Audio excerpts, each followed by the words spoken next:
Day to do this. The joint statement on India-US trade deal is out, and the Commerce Minister has just addressed a press conference saying that this is the time to celebrate, but the opposition is saying that this is also the time to be cautious. Praveen, let me start with you.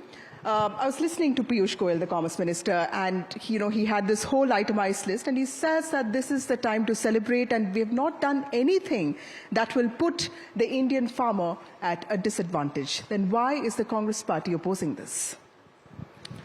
Good afternoon. First, let me start by saying that any trade deal is a good thing for India's economy.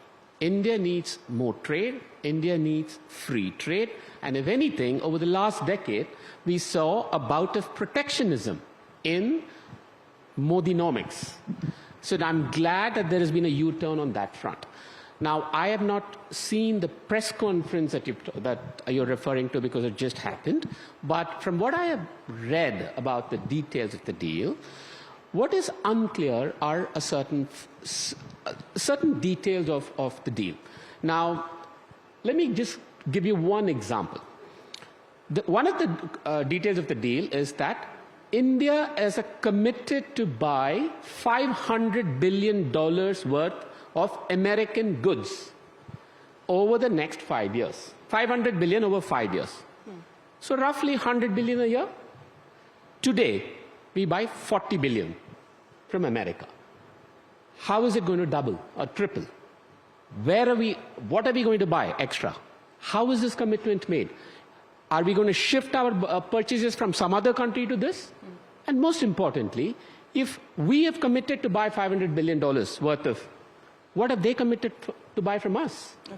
Where is the commitment from their side? So any trade deal is good. It's good as long as it's mutually beneficial, what they say in corporate jargon, a win-win situation. Yeah. And we're not sure that this is yet a win-win for both India and America. But Mr. Chakravarty, at least this could be a diplomatic win, right? The fissures that we saw with the US, the most powerful country in the world, are finally settling in. See, I can't comment on a diplomatic win because I'm not a diplomat. I'm an economist by training. I'm only asking, like I said, I started by saying a trade deal is a good thing. We welcome trade deals. We want greater trade. We want more exports. But what is it that we're doing here? We need greater transparency. We need more details. And this is too serious a subject for us to just go by headlines. We actually have to delve into the details. And as they say, the devil is in the details. So for example, what are we doing with Russian oil?